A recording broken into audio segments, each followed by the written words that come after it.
recording. It's going to be, it'll be on Google, on YouTube, and then you can play it back if you like. Okay, everybody, thank you very much. This is a class of Arizona ASHI heating and venting and heat pumps. We're going to focus in on what are the requirements to pass the SOPs for the state of Arizona. Harris Bright and I will be your moderators for this. Harris, tell everybody who you are. Hey, There's Harris. Okay. Harris Bright. Okay. I'm one half. Thank you, Harris. Okay. This is the code requirement. M is for mechanical. 15.03, makeup air required. Makeup air is something that's needed when you're consuming all the air in the room. So some of you are hot-winded, or you talk a lot, and you consume all the air in the room. So makeup air is equal to the exhaust air. So that's what this rule is. So if you walk into a restaurant, you have to have makeup air in the restaurant to take what's left through the vent fan. So if I turn on the furnace during the inspection and the front door is slammed shut, we got a problem, Houston. We need makeup air. General, all combustion air and dilution air is provided by a mechanical force system. Everything we inspect, someone's mic is making noise. Let's see who is that. David Marshall, you'll have to unmute yourself, please. Thank you. Yeah, what do you need? I need to have you mute your mic because it's making a lot of background noise. I don't even know where the mic is on this thing. I guess it's right in the camera somewhere. I don't know where it's. I don't have a mic. It's right. I'm not working. It's a little green. It's a little green mic. I can mute it for you if you can't do it. Yeah, I don't. I don't see it. So that's okay. It'll be easy. Now you're muted. That's how easy that was. Okay, everybody. So combustion air. Every gas appliance needs combustion air and dilution air. So right here, it's a minimum rate of 1 CFM per 2,400 BTUs. What's that mean? I don't care. For inspectors, we don't need to know any of this, but you have to know that we need combustion air. So the combined input rating of all fuel burning appliances served. Each of these appliances served shall be electronically interlocked to a mechanical forced air system to prevent operation of the appliances when the mechanical system is not in operation. Damn, what does that mean? What does that mean, Harris? All it means is that when you turn on your exhaust fan, it automatically turns on your makeup air. Right. Now, for combustion air and other air systems that I need, does that mean that when I turn on my furnace, that combustion air will be brought in automatically? Well, most furnaces have a outside duct to allow outside air to get in to the house. So they have like a fan or something to bring air in, like combustion air? Actually, it just works on, pressure. When you have a negative pressure, it brings air in to make up what's negative. Okay, so we'll look at some stuff that's a little more easier for me to understand because I don't understand a lot of things. So we're going to play a video here, so hopefully your sound's loud enough. Here we go. Good morning, everybody. We're going to do a little test here.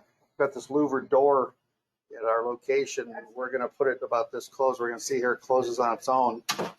Why is that happening? I have an air register here, and I have one here. I want you to listen to the sound when I open this up. The blower gets a little bit faster. Starved for air. There we go. I need more return. Okay, as an inspector, would this be something you would expect to find? Is this combustion air or air return that we have a problem with? Harris? Combustion air. Combustion air? Air return. Air return. Plus, we're taking combustion air from the same space we're living in. You're not supposed to. Not supposed to. Let me play it back and I'll stop it. Okay, so take a look right here. Good morning, everybody. Good morning, everybody. Stop it. Okay. The unit we're looking at here is probably a heat pump. So I don't need any combustion air. So in this case, this is return air coming into the unit through the louvered door, and our returns aren't big enough. It's pulling the door shut. So our unit's starved for air. So that means our blower is churning air and not getting enough airflow. This is a case where your air conditioners aren't giving you the correct delta T, or your furnace isn't heating properly. Okay, Harris, do you know what this black device is? Yeah, Sure, that's an automatic shutoff when your condensate line gets clogged okay, and the pan on the bottom fills up with water. right. He said water, everyone, in case you didn't know what that word was. So I like to test these. I can pull that out, and there's a float at the bottom, and I shut off the float, and what continues to run and what shuts off? The AC shuts off The compressor shuts off, but the blower continues to run. Why, Harris? because the compressor is the one that creates the cold air, which causes condensation. And the blower just circulates the cold air. Okay, so this is a safety cutoff switch if you don't have a pan, everybody. So this is your secondary drain. Buddy, we're gonna do a little test. Okay, forced air warm furnaces shall be tested in accordance with the ANSI code and shall be installed in accordance with the manufacturer's instructions. This is part of the code that tells you have to follow the instructions. Oh, hi, home one. Instructions that are part of the manufacturer's rules. Okay, does everybody understand? The code's not first. The manufacturer's instructions are first. So here it says it right here. It's part of the code. So 601.1 general. You can take a picture of that on your screen. There's a button there to do this. I'll wait a second while you do it. Okay, here we go. Prohibited forces. Outdoor and return air for forced air heating and cooling shall not be taken from the following locations. What does this mean? Return air for forced air heating and cooling shall not be taken closer than 10 feet. So if the furnace room door has a louver in it and the return is right below it, that's still closer than 10 feet. This rule, how long has this rule been around? Oh, I don't know, since the 50s.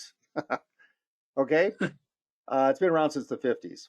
So plumbing drainage, an outlet of exhaust fans, unless the outlet is 3 feet above the outside air inlet. What's all this mean? We'll look later and see. Okay, in the presence of objectionable odors, fumes, flammable vapors, or where located less than 10 feet above the surface of any abutting public, driveway, or it can't be near a sewage treatment plant. How about that? I got to be 10 feet away, everybody. So I can't take my return air from the bathroom. Okay, so this is prohibited sources. Again, I'm recording this. We'll send it to you. Let's go to the next one. A room or a space, a volume of which less than 25% of the entire volume served by such system. That means I can't take my return air from a small utility room. That's what it means. So if I close the door in the utility room, I can't take my return air from the utility room. Who says that? The manufacturer is part of the code. Okay. Exception. The minimum volume requirement should not apply where the amount of return air taken by a room or space is less or equal to the amount of, oh, Jesus. Either way, it's an exception. A room or space containing an appliance where such is served by the sole source. Okay, so in other words, the furnace can't be in the same room where it takes its return from. Does everybody understand what that means? I have to take the air from another place. And I can't take combustion air from the same location where the furnace is. It has to come from outside the space I'm heating or cooling. Prohibited sources to get return air. I can't get return air from a closet. How many times do you go there, you open the closet door, it's louvered, and there's the return. Okay, the return air is not combustion air, everybody. Return air is the air that's being heated or cooled or conditioned. I can't take it from a bathroom ever. Why not, Harris? Because it's not good. I know. Can I create Odors. pressure and draw the traps down? Thank you. Odors. Odors. Okay. A toilet room. A toilet and a bathroom are the same, but when I looked up the definition, a toilet room has a toilet in it. Can't take it from a kitchen. Can't take it from the garage. Why can't I have return air from the garage ever? Carbon monoxide. Okay. I can't combine garage with heated air in a house ever, or cooled air ever. I can't commingle anything from the garage to the house on the same system ever. Boiler room, furnace room, unconditioned attic. Okay, the screening. This one here has come up quite a bit. there's a screen installed in the combustion air vents, up on the roof, on the walls. That screen can never be smaller than a 1/4 inch. That screen can never be smaller than a 1/4 inch. What does that mean? Well, prior to 1969, all combustion air vents were 1/8. 1/8. The problem there, it's called the sail effect. Air can't come through it, and it's starved for air. So it's a 1/4 inch. And then it says not larger than 1 inch. We actually don't have to have any screen, but the requirement for that's for bugs, everybody. Okay? So 1/4 inch, there it is. 618.4, it's part of the mechanical code. Also, the manufacturer tells us that. If you're in an area you like millimeters, put it for you there. Okay, almost every gas appliance installed today has an oxygen depletion safety system. What does that mean? You want to test it for me? Please shoot a video. When you fall to the floor, the system will shut off and save your life. Hopefully there'll be enough air. I said that one time on one of these and someone said, oh my God, how can you say that? Well, okay, I didn't try it. What I did, I took a heater with an air depletion system. I shut the bedroom door and I waited till I heard it go out and the click and it shut itself off. So unvented room heaters, that's all the rage there for a while. They have an oxygen depletion safety shutoff system. For that system to operate properly, when you shut the bedroom door and it's an open flame heating system, it even says it shouldn't be in the sleeping room, but either way, it has an oxygen depletion system built into it. You can shut that door, come back in a couple hours, and the pilot and the whole system should be shut off because it's consumed all the air in the room. Okay. Clearances. The minimum clearance of 24 inches shall be maintained between a cooking top and combustible material above the hood. What? I got microwaves that are closer than that. They're so close I can't even stick the pot in there. The hood shall be at least as wide as the open top broiler unit and is centered over the unit. Okay, this is part of the code right there, 623.5.1.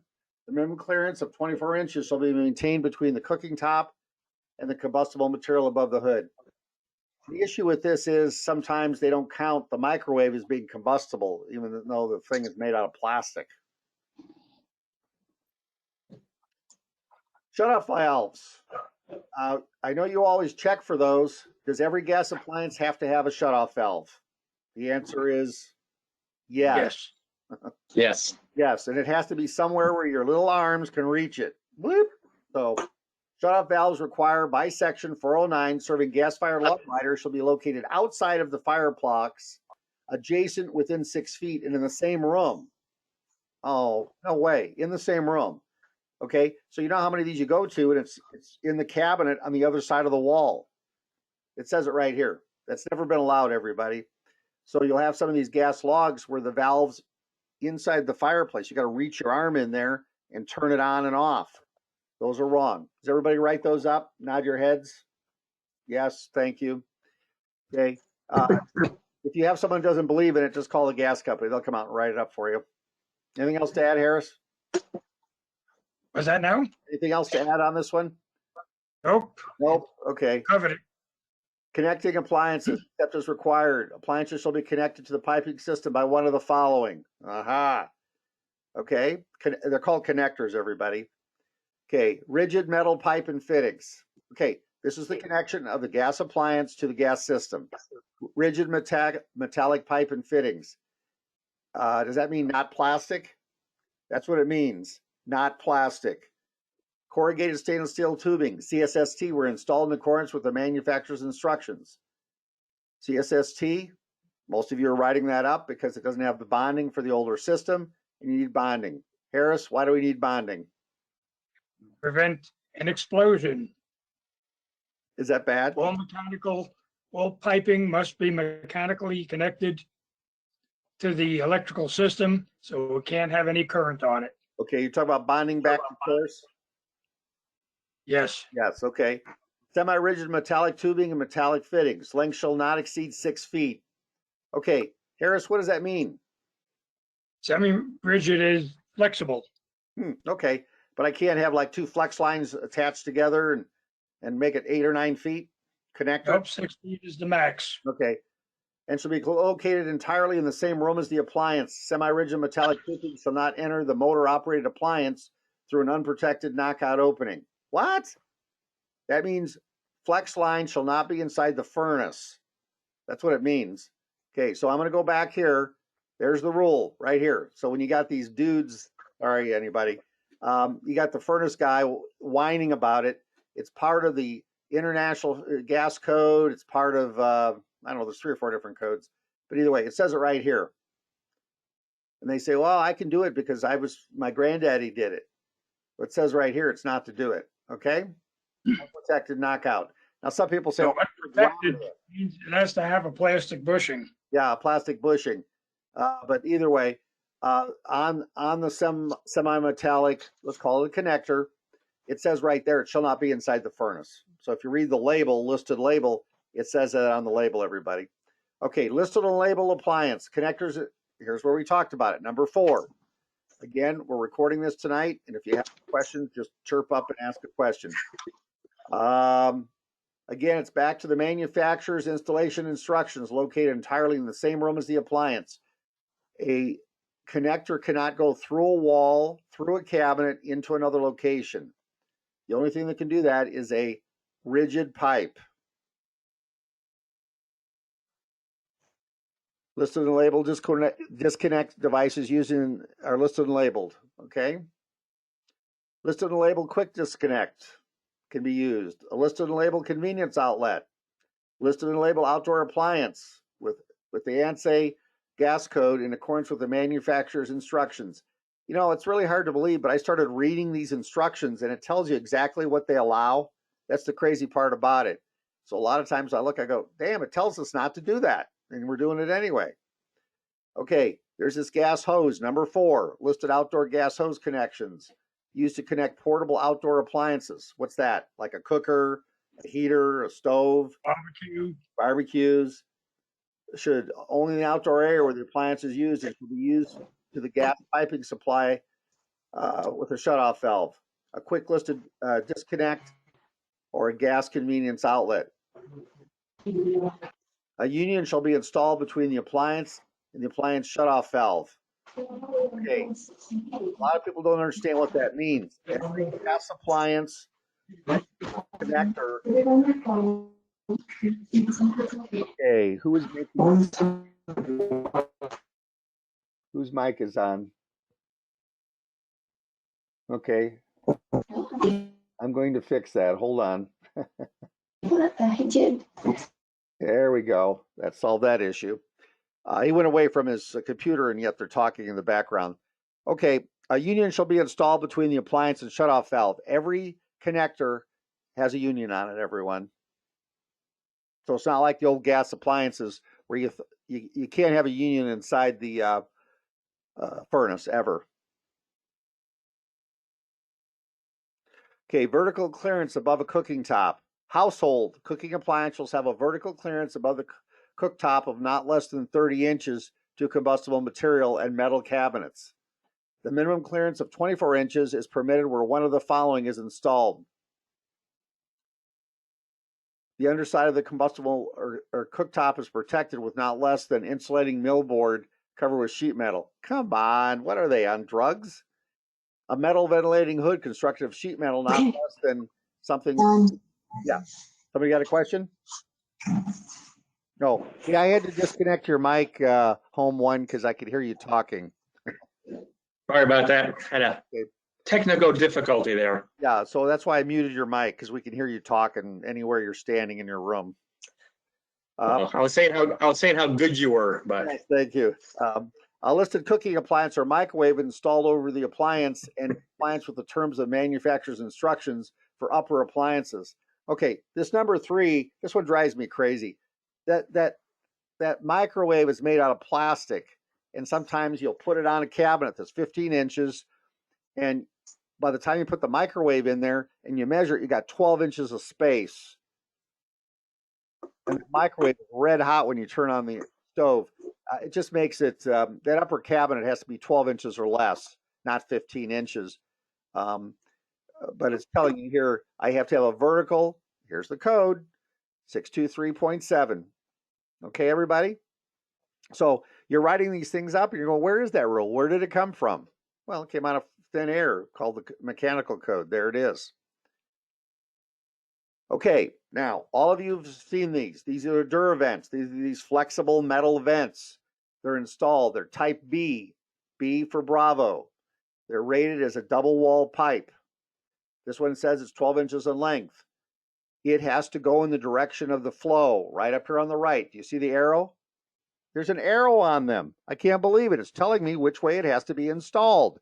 I don't know how many of these I write up because the installer seems to think gas flows down instead of up and out. I'm not picking on anybody.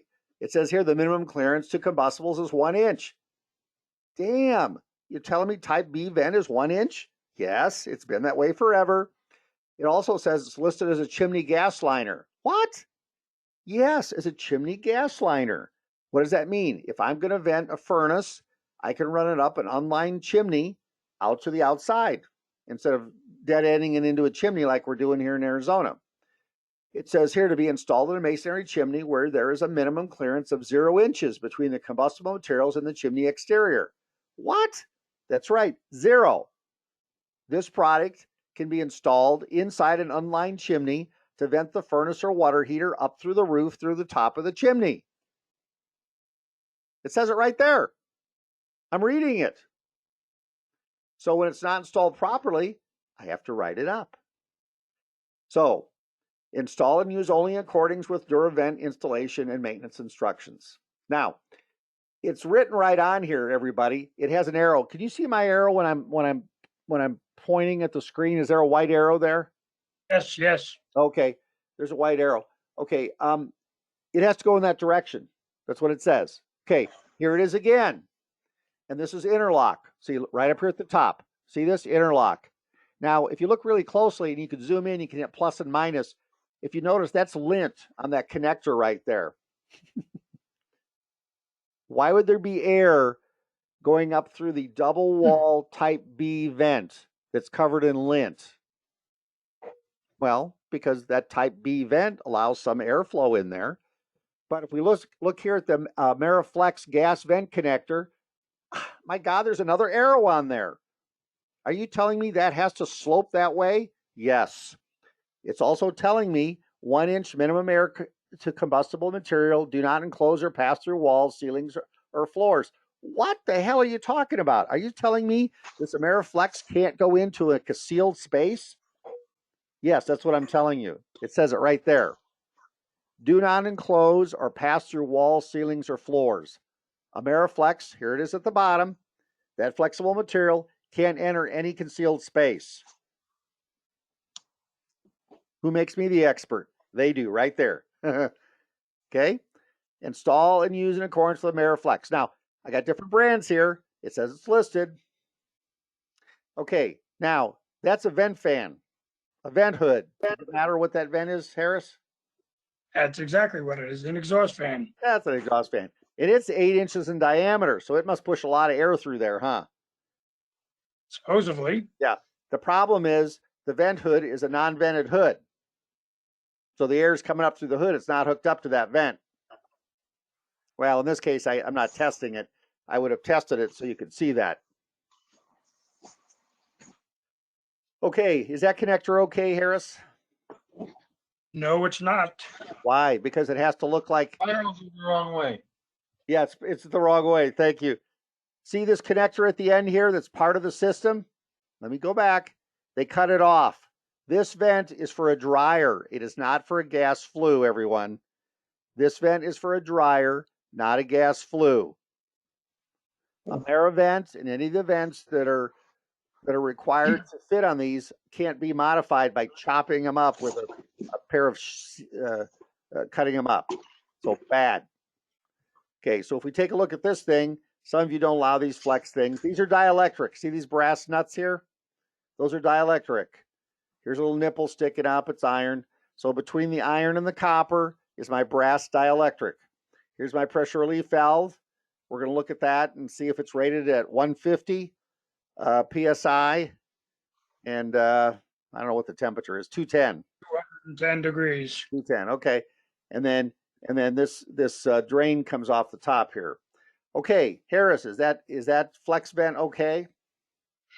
It kind of looks okay. Yeah, so you can zoom in, you can hit plus and minus, and look at the top one. There's an arrow facing upward. I know it's hard to believe, but these babies have to face in the correct direction. Now, this is rated as a type B vent, B as in Bravo, but it cannot be in a concealed location. I love these things. They're great. Okay, so if we go down here to our furnace and look at the furnace in the bottom right corner, it has an induction fan. Induction fan. So that means we're going to have a forced flue instead of free air to atmosphere. So the induction fan, so those of you that have furnaces in cold areas, let's say we'll pick Roger, up in your area, that induction fan shuts off after the cycle is completed to keep air in your heat exchanger to make it more efficient. So is this an 80% efficient furnace or a 90 or something, Roger? I don't know. I don't see many of these. I don't know what. It's probably 80%. 90% be using plastic. Yeah, it's got plastic for God's sake. Okay, so up here it comes to the top. Now, in all the books and tests you take, the primary BTU appliance that has to be primary, and the secondary comes in from the side. Is that correct then? Yeah. Yes. Yeah. So if you look here, this one's, let's say it's 5, and the one coming in the side is 3. So whatever exits off the top has to be bigger than the biggest pipe. Does everybody understand? It's just the laws of physics. So if this is 5 and this is 3, this one that's leaving has to be 6, not 5, 6, 7, 8, whatever. Okay. Now, the gas flex line's down here at the bottom of that picture is not very good, so we're going to continue to the next one. So this is this picture from the other side. There's our water heater. It has a connector. What's the rule for this connector? It has to slope upward for how much? 1/4 inch to a foot. Thank you. So 1/4 inch per foot. That's the slope. Who says that? Every manufacturer on the planet. In this case here, I have a shutoff in the back prior to my water coming in, and then cold leaves on the top. And you can check your flue by checking for drafting by lighting a match, and we'll check that in a minute. Okay, so this one here, there's my arrow facing up. This is a gas vent. It's telling me here it's T3 to 4 BS, so I can go ahead and, this is Simpson. I don't know, I didn't know that. Simpson owns Duravent, and in little teeny writing here, it's telling me everything we just read. Okay? Here's another piece of this material. These are on older houses. This is Simpson Duravent, and it's telling me gas flue pipe. There's the arrow, everybody, and they haven't cut it. Oh, I could take pictures of these all day long, and if the arrow's facing the wrong direction, which it typically is, I write it up and move on, and everyone's crying and whining. Why am I so bad? Okay, what's wrong with this connector? Take a look. This must be for a water heater. I have a draft hood on the bottom. What's wrong with this connector to this single wall to double wall? Is that a proper transition? No. No. Okay. So the Duravent says it can be mounted directly, or they may have some sort of fitting that connects to these two. They did this because this vent wasn't long enough. It says 36 inches. I can't modify it by cutting it, so I need an adapter. Oops. 36 inch tells me right there. There's the arrow. 12 inches in length. It's telling me what I need to do. Okay. So those of you that look at a lot of newer furnaces, what's the efficiency of this one, Roger? I'll just pick on you because I can see your face, Roger. Sorry. Is this 90% or higher? Yeah, 90%. Okay, where am I getting my combustion air from? Right in that tube that's looks like a candy cane there. Yeah, candy cane in the middle. So we're pulling our combustion air from the room we're in. Okay, can we do that? Can we pull the combustion air from the room we're in? If it's big enough. Well, there's no other combustion. Yes, if it's big enough. That room, let's say it's enclosed, but it's not. Up here in the top right corner, see the window? There's a window with screen, and I need how much free air do I need minimum for combustion air for any gas appliance, no matter what the BTUs is. I mean, when it gets bigger, I need more. I need 100 square inches of free air, everybody, minimum. Minimum. That's per 100,000 BTU. Yeah, right. So 50 at the bottom, 50 at the top, 100 square inches of free air. So in this case here, Some of these have a concentric. We'll look at one later. A concentric vent where we bring the combustion air back down through here.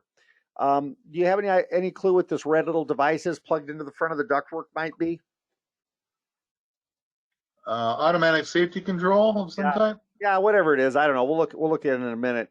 So here's our furnace, everybody, and I'm looking. The front is sealed, and it's sealed because we're bringing our combustion air from here. One of the things I see that I always write up because I take the joints apart.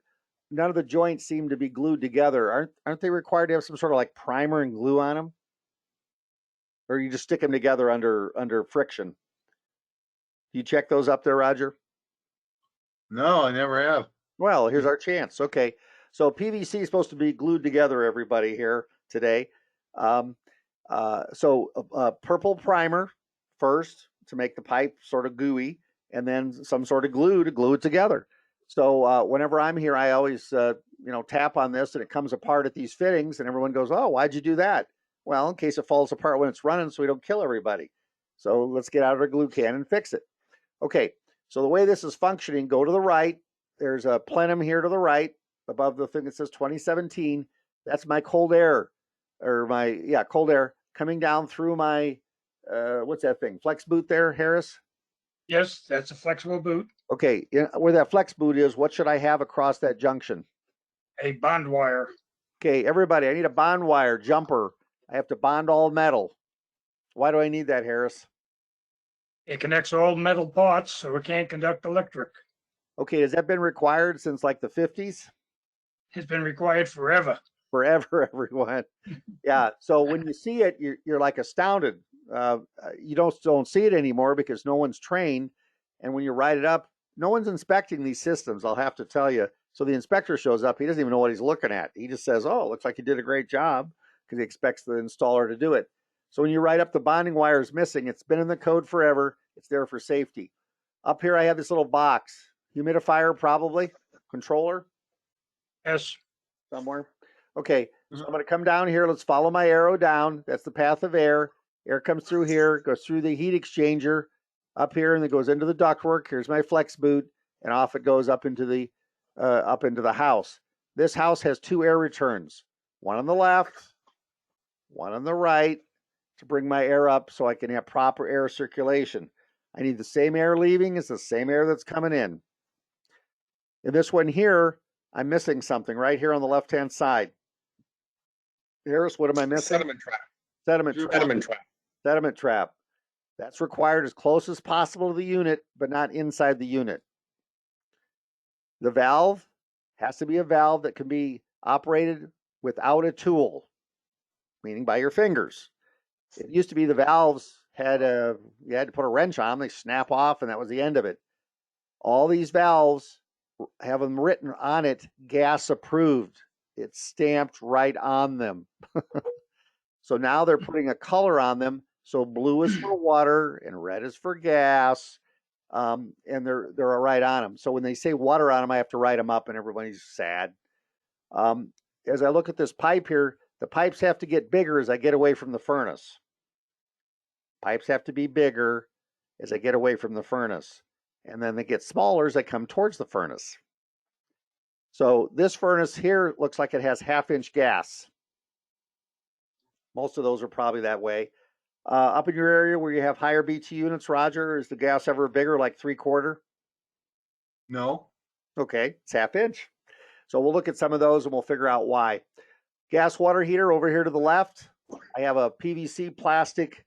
If it's stamped on there and says approved, then I'm okay. If not, then it's wrong and they'll have to replace it. In this case, it seems to be going to the floor where I see carpet. I thought it was supposed to go to a drain or daylight. Would you write that up, Harris? that's exactly where it's supposed to go. Okay, would you write that pressure relief valve up? Yes. And one Mhm. more thing, PVC is only rated maximum 180 degrees. That valve doesn't trip off till 210. Read 210? Yes, Yeah, so the PVC, unless it's some sort of special device, it says right on it's only rated for 180, everybody. What about PEX? Well, what does it say on it? It's rated. I don't know. I don't ever read it. Well, it's stamped right on it. It says Okay. rated for 180. So you have to find out if the people in your area. It says hard drawn copper or metal for the Yeah. grain. That's what it says. Well, what do you do if it's approved by the county that you're living in? I say it was approved by the county. I put on my report and I move on. So I go with CPVC CPVC. would qualify for that piping. As long as the county Or approves it, the problem is what goes around comes around. So 10 years from now, I get a call and they go, "Hey, remember that PVC that was there, that ABS or in this case CPVC?" And someone's whining about it. I mean, it comes back to me all the time. I'll say, "Well, I wrote down that at the time the county and the city approved that, even though it may not have been approved anywhere else in the world. They can write their own codes. Everybody, the city, the county, can rewrite any part of it. I just write down that it appears approval was given at this time. Get a copy of the codes, and I move on. I mean, it's not a hill to die on for me. I just want to get my money and leave. I don't want to sound brutal about it, but that's what I do. Okay, here's a vent, and it's got a little bitty screen in it. I write these up all day long. Every mechanical guy on the planet hates me. What's the size of the screen supposed to be? Minimum. Quarter inch. Been that way since, I don't know, 70s. Everything's about 78, everybody. So prior to that, these little bitty screens were used, and the free air that comes, if this is combustion, the free air is limited to less than the 100 is required that we just discussed. Okay? So I need 400 square inches of free air for a furnace and a water heater when they're combined. I need 400 square inches of free air. It's 1 inch of free air per some amount of BTUs. I don't care what it is, but I need 400. Okay. Do we all, per the SOPs, verify the filter condition and location? It requires us to do that. Throwaway, condition, and there it is. So this one here was so dirty, even it said, "Ouch, I'm dirty." That's here it is, and it comes out of the ductwork. Now, when it's that dirty, are you guys writing up that the ductwork return is also so dirty and will need to be cleaned? Yeah. Yeah. Okay. Or you just say, "Don't worry, Probably. your cough will go away eventually with more fresh air." So the ductwork in this case is really dirty. Damn. Okay, so this one's accessible from the roof. I can see we're up on the roof. Here's that's weird. Okay, here's a forced air gas furnace. It must be fairly old because it doesn't have. It has a gas flue pipe here, an atmospheric vent. That's what we're calling these, atmospheric vents. And here's my flue right here, single wall. Here's my air conditioning vent coming over.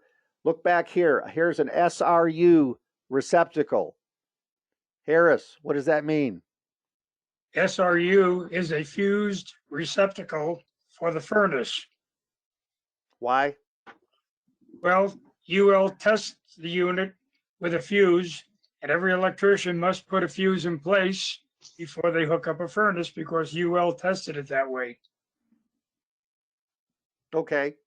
So that's what we need to have. And how do you know that? It says it right in the installation instructions. Okay, I want everyone to look at this picture, and I want you to tell me what's wrong with the gas line. I'll give you a hint what you're looking at. What's wrong with it? Go ahead, think. There's no sediment trap on it, and the shutoff valve is on the wrong side of the flex connector. Boom. Home run rocks, everybody. Sorry, I don't want to sound too excited. The gas valve's on the wrong side of the connector, and it's missing the sediment trap. So the sediment trap, hey, what's the big deal? But in this case, I got a flex line, and for extra credit, what size is that flex line? This is half inch pipe. Half-inch. It's 3/8. 3/8. Yeah. Bad. That's what I meant to say. Yes, thank you. So the minimum size pipe for all gas appliances is what size? Half inch. Half inch. Barbecues, we could go smaller. But for all BTUs, 33,000 and above, I need at least half inch. Now, on furnaces, we still run half inch because in Arizona, but if you're in a high cold area where I need to have my furnace run at the rated amount, let's say 100,000 input and 80,000 output, so 20% efficient, I'm going to need a 3/4 pipe to supply enough gas to make that thing run at peak efficiency. So they'll probably do some sort of test, water test for checking for column of gas or something. Okay, so look down here at the bottom, and you notice it has a red handle for gas. And then down here's this box for some sort of filter thing. The gas line over here, I can't tell, but it might be Scotch coat. It's coated in some sort of plastic coating.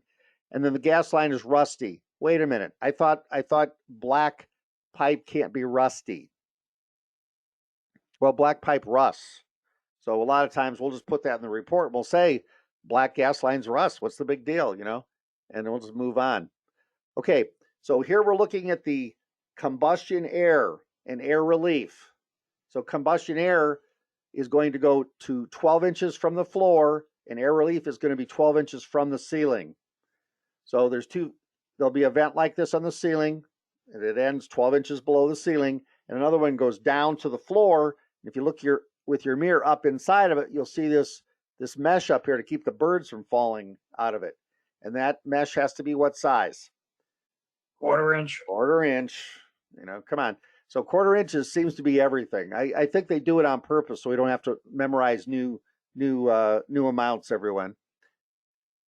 Okay, we're looking inside the air plenum, the blower compartment, and I got raw, fresh insulation, batt insulation. And the word is batt, B-A-T-T, not B-A-D.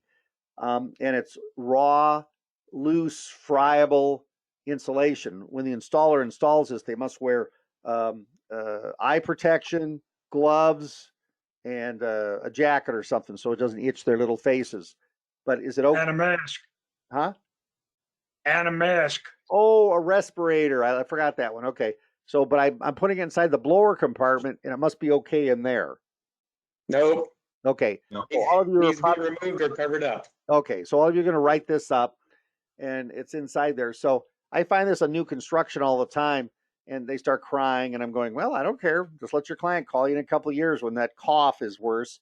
There's nothing in the code that says this can't be in there, everybody.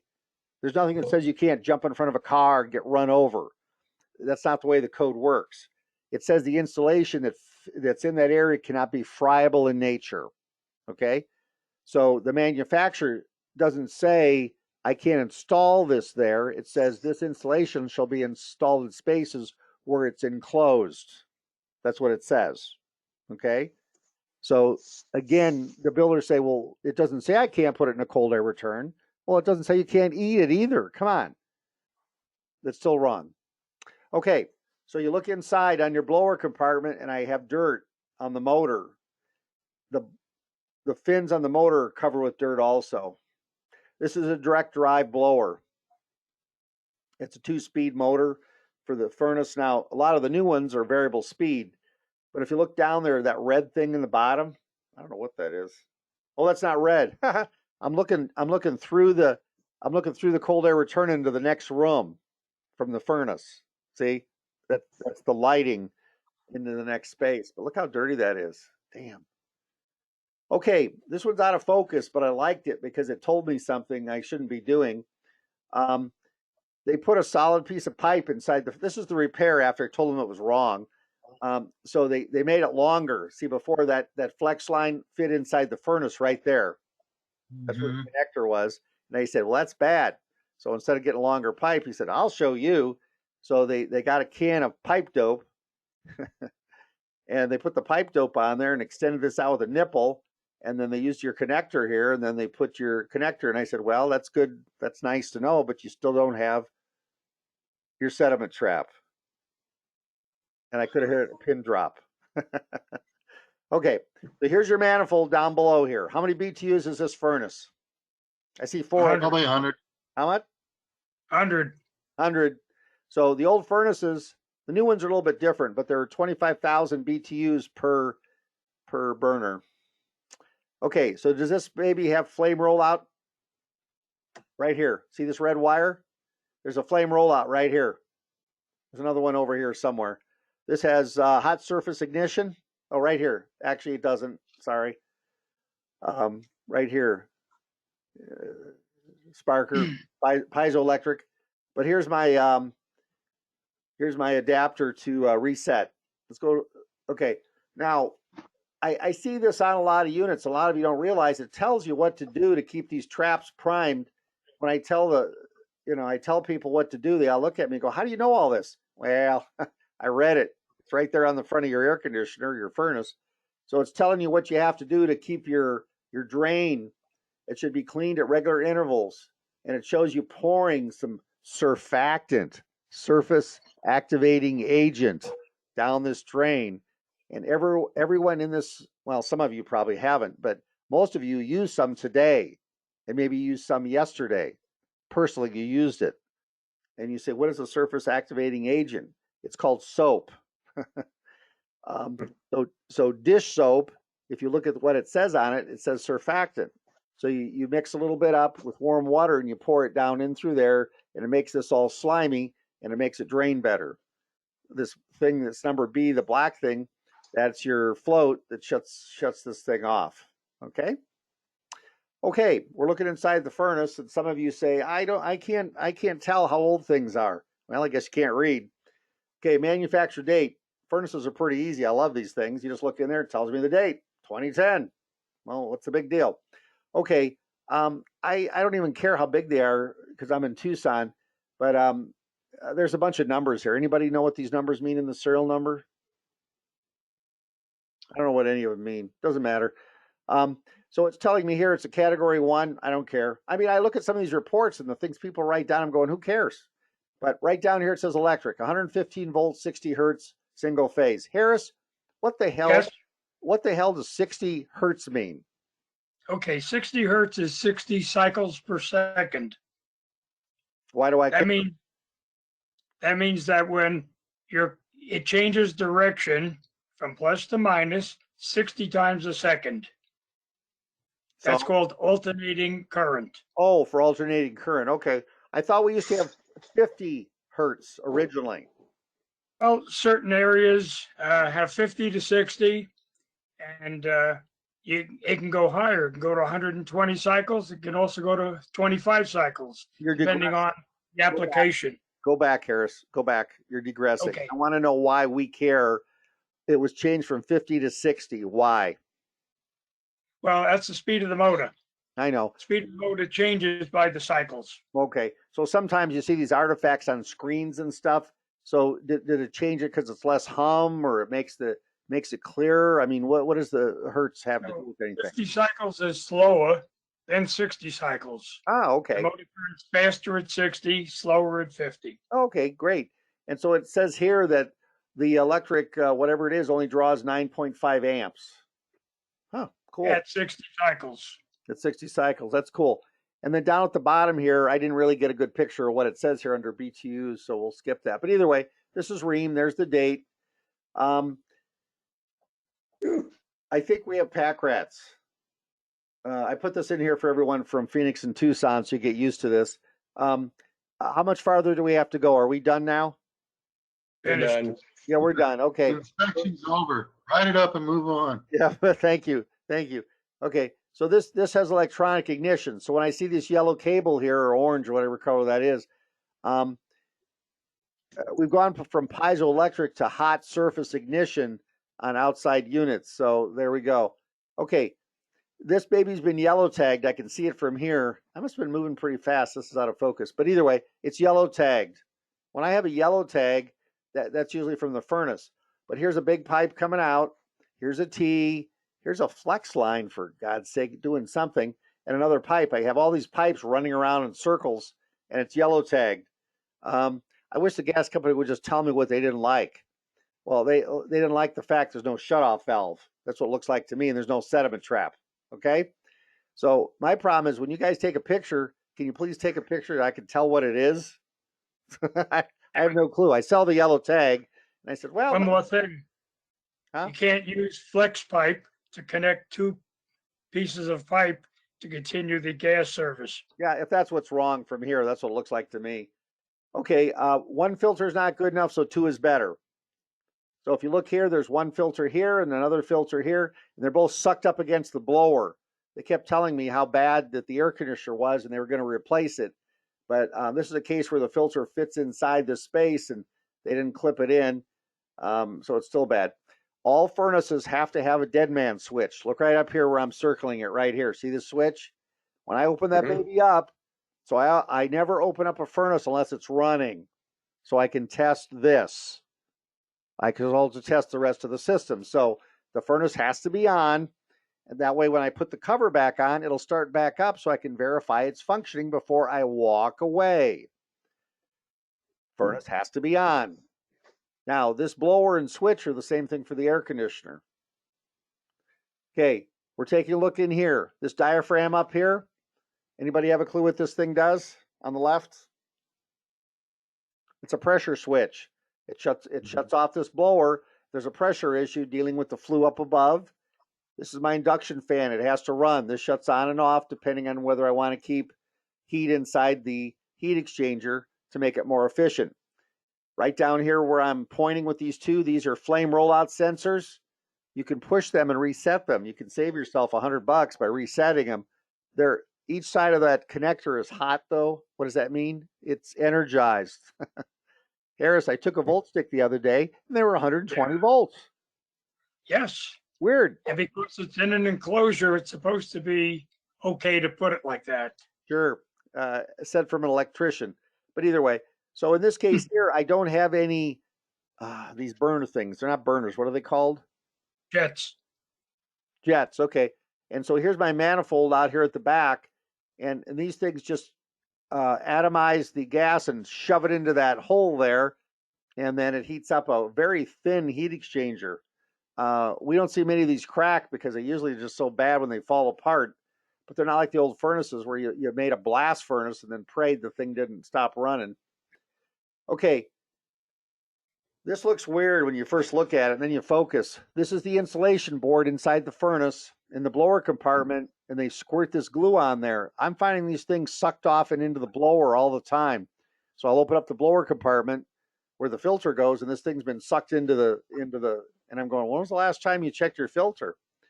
I'll pull that out instead of shoving it back in there, but it's chewing that up and sending that insulation through the inside, and I take a picture and I lay it down. That's not a repair. I'm just doing it to make it safer before the thing blows up or burns up. Okay, anybody have one of these in their area? I've seen them. Okay, well there we go. You're the only one in this group probably. The rest of you, if you've seen them, I'll bore you for a minute. So Solenoids for different. huh? There's solenoids for different zones. Yeah, zones. Okay. And is this hydronic? It better be. Yeah. Okay. Thank you. So they're using the water heater probably. They're using the water heater as a hydronic system. Here's the cool thing about that. You look at the water heater and stamped on the front of the water heater, it'll say this water heater is approved for auxiliary heating, such as hydronic heaters. It says it right on the water heater, everybody. If it doesn't and they've used it for this, it's wrong. I'll tell you, it's approved for hydronic heating right on the water heater on the label. It's crazy. I can't believe these manufacturers are telling us what it's approved for. Okay, I took this picture because I thought it was cool. What's this little pressure thing here for? Air release. Air release. Yeah, it gets rid of air out of the boiler. Cool. Okay, here's your field control. We were trying to look across the room and see what it is. It says, do not reset switch or restart appliance. I don't have a clue. Anybody have an idea what this is for? It's for an oil burner. Oh, oil burner. Well, we have none, so who cares? We'll move on. Okay, anybody have a clue what this draft hood controller is for? An oil burner. Yeah, thank you. So you have these in basements, and these open up to allow dilution air to be brought in with the flue. It's pretty old. If you notice here, it has a wooden knob at the top. Today, they would just have a metal something there, and you touch it and burn your hand, and they tell you you're a sissy. Okay, now when you guys inspect these gas appliances, you need to stick your head up inside there and look. You see how that's come apart? The gas flue is not even attached. When I write these up or take a picture, people don't believe me. They think I'm lying to them. Well, that's bad. The insulation is all black. The wall is black from the carbon. sticking to the walls. Okay, I want to know. I always put this picture in because I think it's the coolest thing. They cut a hole in the door to bring in combustion air. Okay. On the bottom of this down below here is probably the cold air return in the same room. Can I have combustion air and cold air return within 10 feet of each other? No. No. So in this case here, here's my furnace. I see the pipe gets bigger, probably the water heater's going to tie into it, but either way, I can't have this here. That screen can't be less than 1/4 inch. I've been looking at these. These screens used to be stamped on them. They would say 76 square inches of free air. It would say right on them. So when you're doing your inspections, can you take pictures and send those to me? I can't seem to find them anymore. All registers were rated. Tell us what they were. Okay. I'm up inside the attic for those of you that have attics. And here's my safety pan. It's full of water or rust. Let's say it's full of rust. Your new condensing furnaces have to get rid of the water somehow. This is for an air conditioner. Okay, triple action plus. Pretty awesome. Okay. Is this big gas flue attached to this little gas flue correct? Probably. No.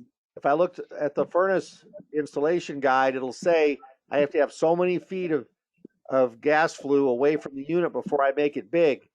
The gas comes out and it suddenly is cooled immediately as it runs into this big pipe at this location. Sometimes it's 1 foot or 2 foot or 3 foot, but generally you don't make it that big right away.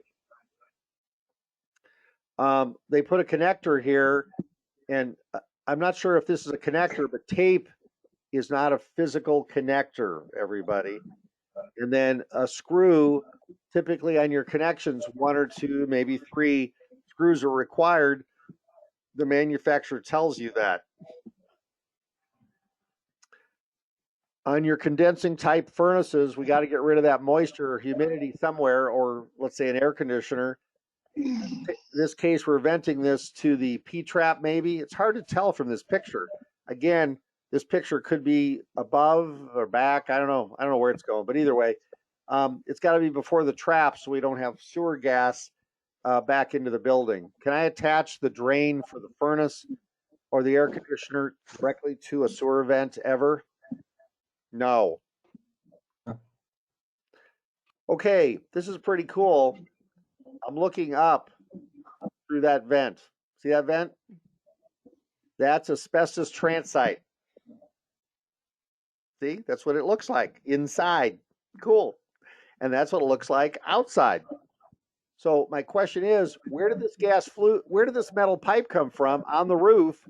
If I'm inside, if I'm inside looking up, where's the metal at? I'm down where the furnace, I'm down where the water heater is, and I go up on the roof, and here's what I see. So they just took this and they stuffed it into the hole and it's just sitting there.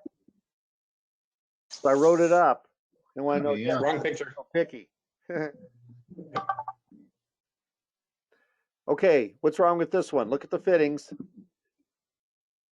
This is fluted.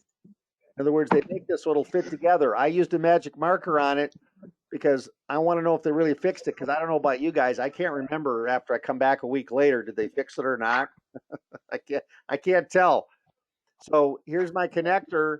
Here's my connector coming in, and this white stuff is commonly found to contain asbestos.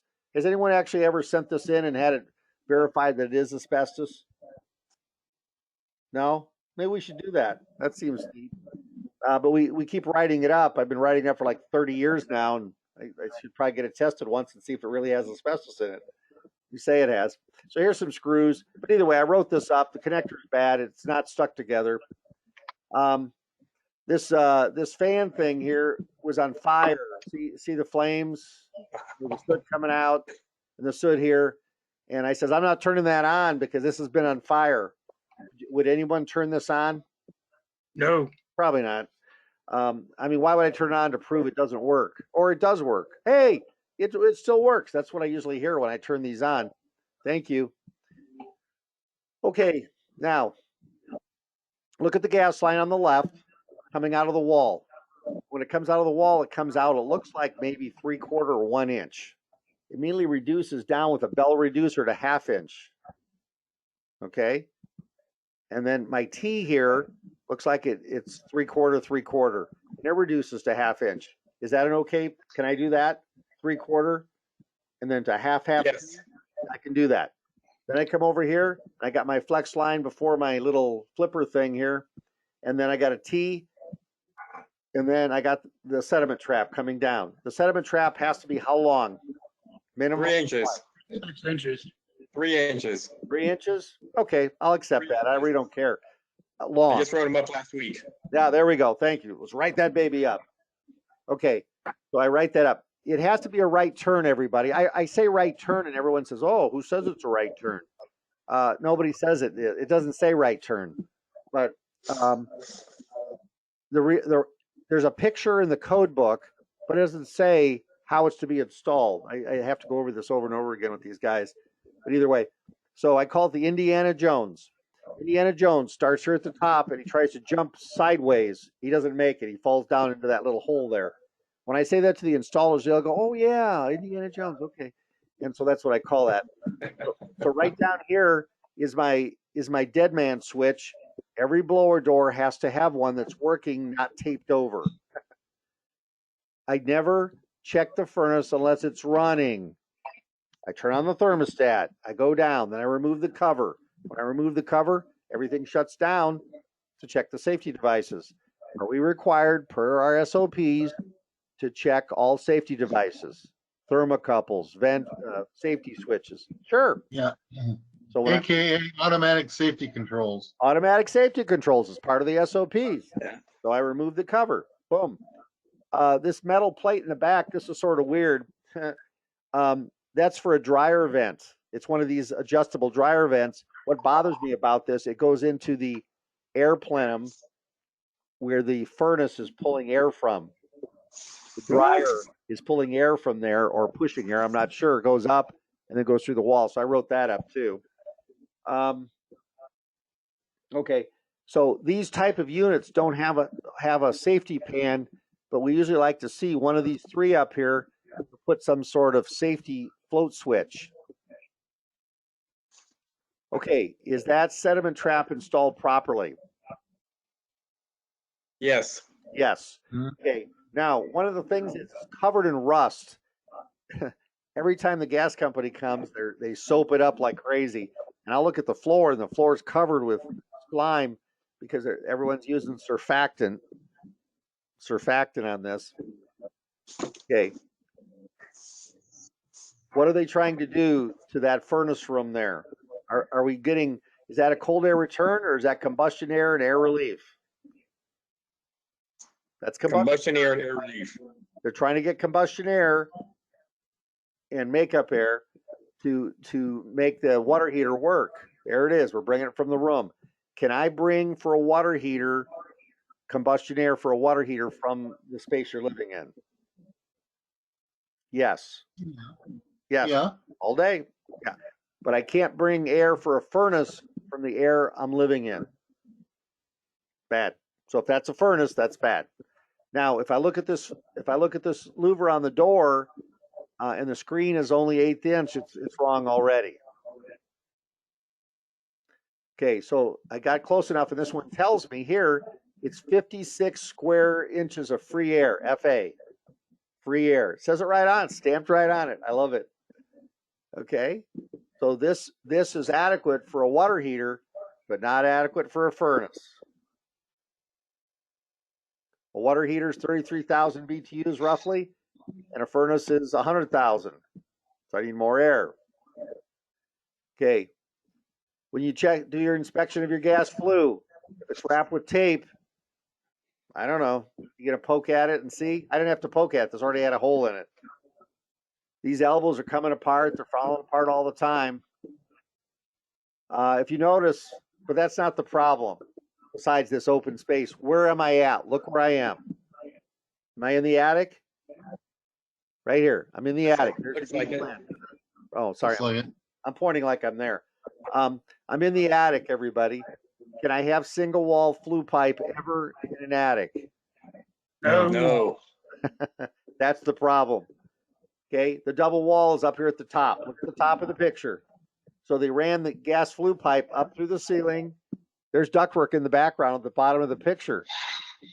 And then I know somebody without skills did it because they kept putting screws in it. One wasn't enough, so they put 3 right there, wrapped it with tape, held it together. I mean, I don't know why everyone's not dead in this house, but there you go. Again, we're looking here and I can see that this looks weird. So this elbow's coming apart with the gas flue.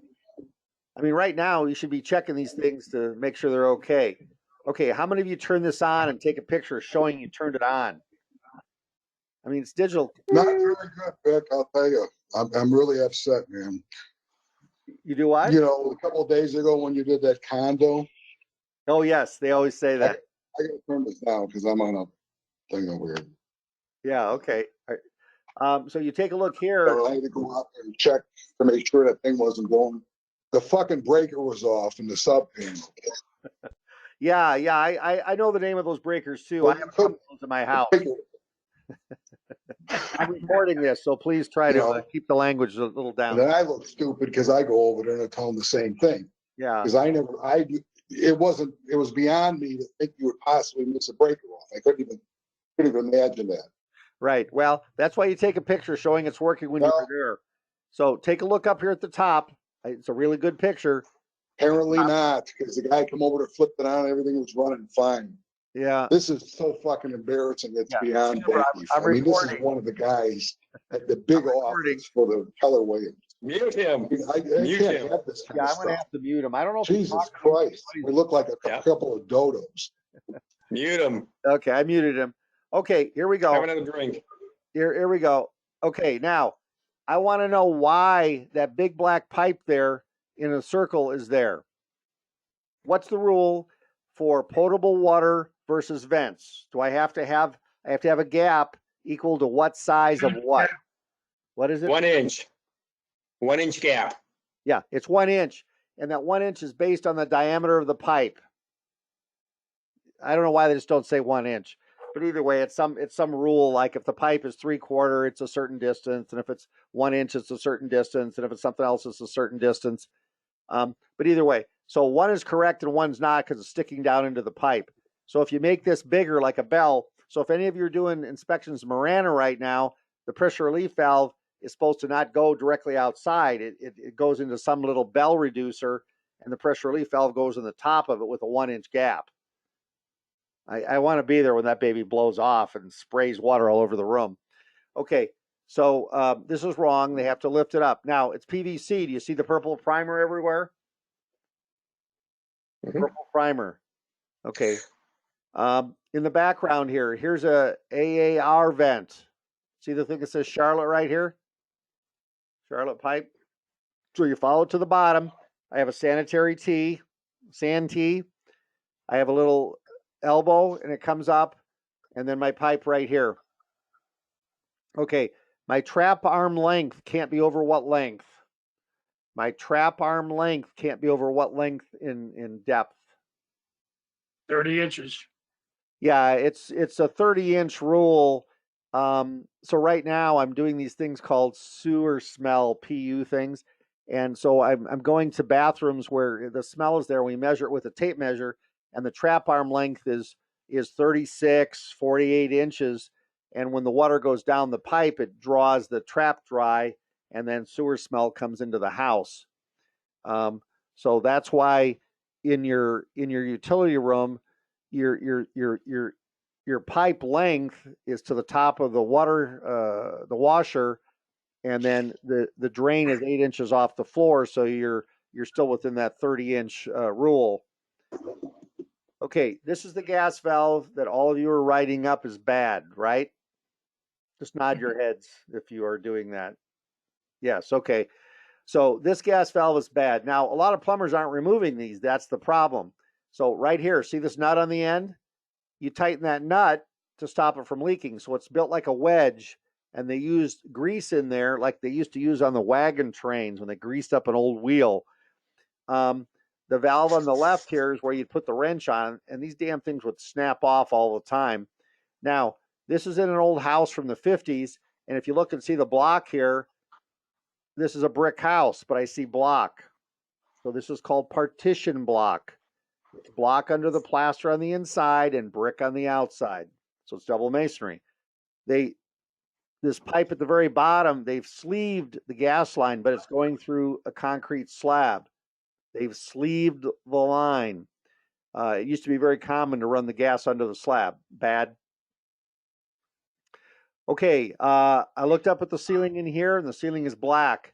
The gas flue pipe doesn't extend out past the hole in the roof, and it's got a T-type vent on the roof, and the whole ceiling is black. The crazy thing about this one, this guy's a builder. I like to tell this story every time, and he goes, if you find anything, blah, blah, blah. You know how they are, those builders. I'm a licensed contractor. I'll just let you guys know. But either way, so this builder, he was in my face, blah, blah, blah.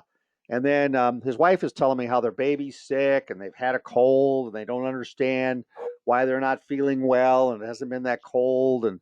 And I said, well, I don't know, you're killing each other slowly. The gas fumes are accumulating. This was off their carport garage area, but the fumes were going back into the house. Bad. Here you can look through the hole, and there's a little round hole 6 inches diameter that they're trying to make combustion air. Bad. Here's your high efficiency furnace, and it's got a air conditioner on the top. Here's your coil, your float switch here at the bottom, and here's your filter dryer that's built into the unit here. These filter dryers have to point away from the compressor, depending on which line they're in. Now, I had to look this one up, and Roger, you can probably correct me if I'm wrong because I don't have a clue. This pipe is small, and then this gets big. Does the manufacturer say I can increase the size immediately like that, or should I maintain this size all the way out? That looks pretty good the way it is. Okay, so unknowingly, I don't know, but again, I go ahead and I take my manly grip and I grab a hold of this pipe and I pull these fittings apart because nothing's glued together, and then they got to come and glue it together. The manufacturer says it should be glued together, everyone, and then usually primers put together because PVC needs primer. Okay, so here we could read this. The date is 2013. It says UPC. It says PVC DWV. It used to be that it would say this is vent flue. So I was writing these up for a while, but I have to look up the new code and see. This stuff was rated for vent flues. Now the code just says any PVC pipe or ABS is approved. I'd have to look at the manufacturer and see if they're saying it is approved for that. So if someone's good at this and can send that to me, I'd appreciate it. Okay, this is the coolest thing. This is UV light for those of you that like wear aluminum caps on your head when you're walking near Area 51.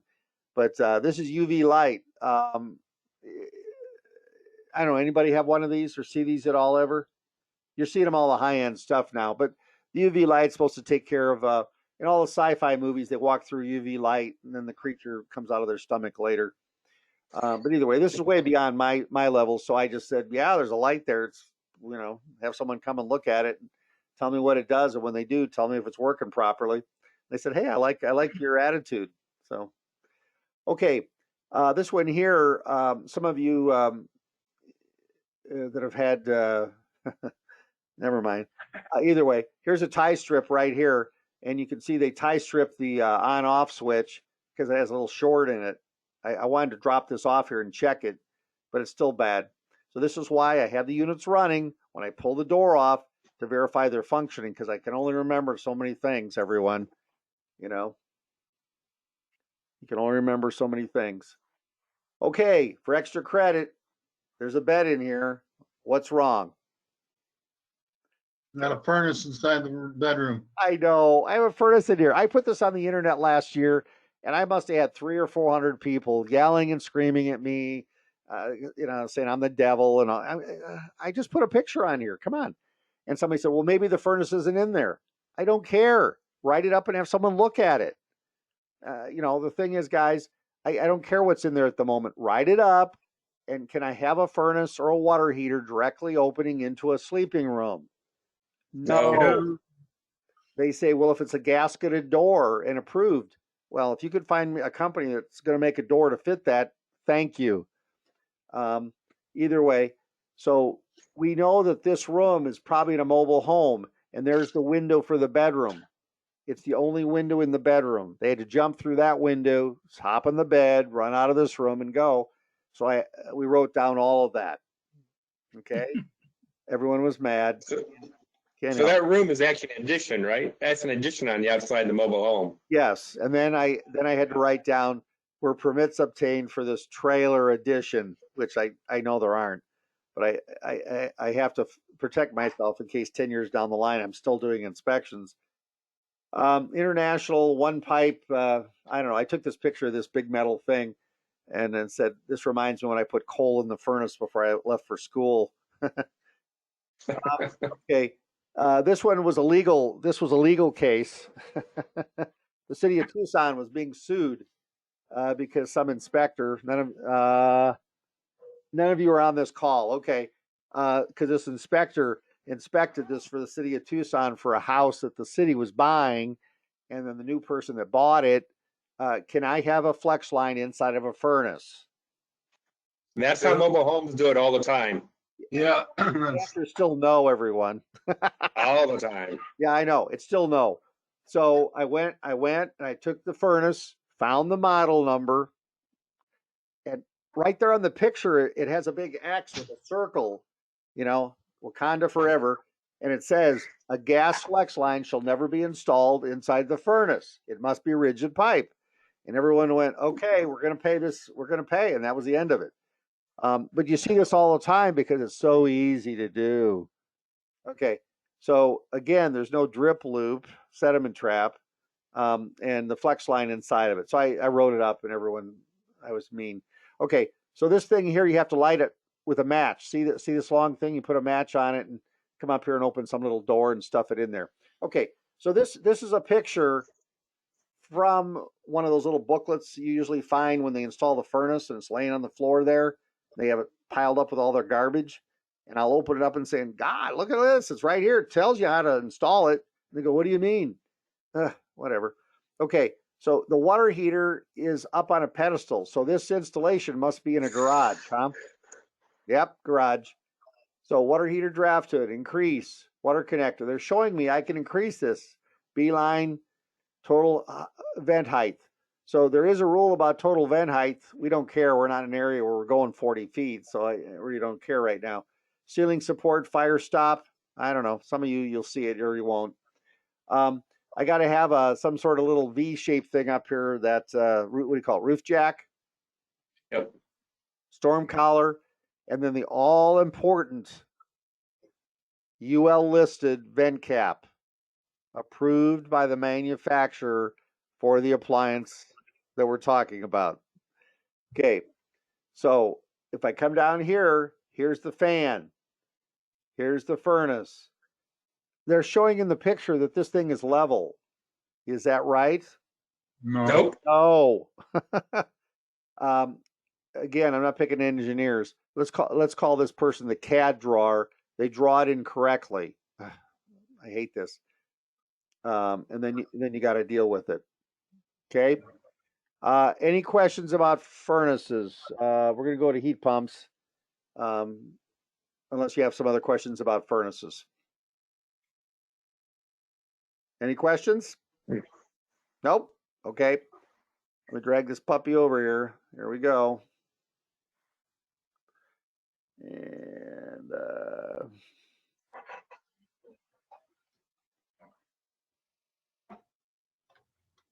okay. We're going to go through, we got about 15 minutes. Okay, I'm going to play this video. Here we go.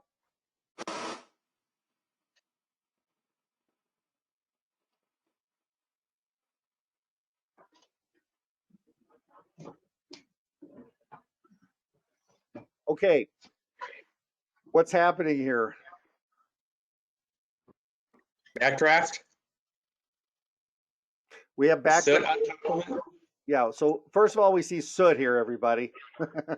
Here's black soot. Mhm. Here's black soot. But the bubbles occurring tell me we're probably in the cooling cycle and what's been happening to this unit.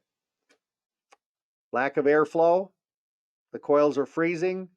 The water's dripping down. It's bubbling. It's running out everywhere. But this furnace has been backdrafting. The coils of the AC unit are probably packed, and the gas flue has an issue. Look at the flue pipe here where it's discolored. Okay? So, oh man, you got to write stuff like this up. Even if I don't know anything, all I have to say is this unit must be serviced during your inspection period to determine its condition. During your inspection period to determine its condition. Now, when I teach these classes back east, those guys back east, they don't care. They don't care. They don't care. They just say, what's the big deal? It came on, and the flame could be orange. It could be burning like a supernova. And they go, well, it's heating. Okay. This one's sort of cool. Okay, that loud humming noise you hear. Tell me what that is, Harris. It's a motor that's not running. It's got power to it. Okay. So is that something we call lock rotor amps? That's, yes, lock rotor amps, yes. Thank you. Okay. So in this case, we go there, and this is a heat pump, and it's not heating. It's not heating. And I hear that noise. So a lot of guys would say, oh, let's get a run start capacitor. We'll get that baby going. Okay.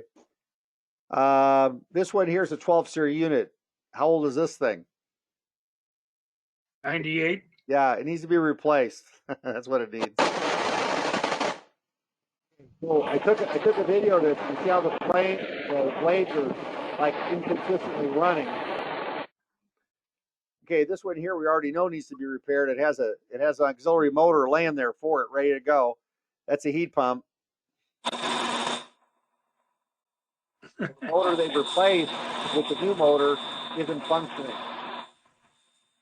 It's a heat pump. The condenser fan isn't running. What a mess. Okay, how to inspect, it says cooling and heat pumps. Let's skip that one. Okay, air conditioner heat pumps are basically the same, everybody, if you have them. Now, they're making these units so they can heat in cold climates down to 20 degrees. So up in Canada, we're seeing a lot of heat pumps. Now, one of the things I want to say here, sure, they'll heat, but their efficiency is so poor, it's not functioning properly. Does everybody understand?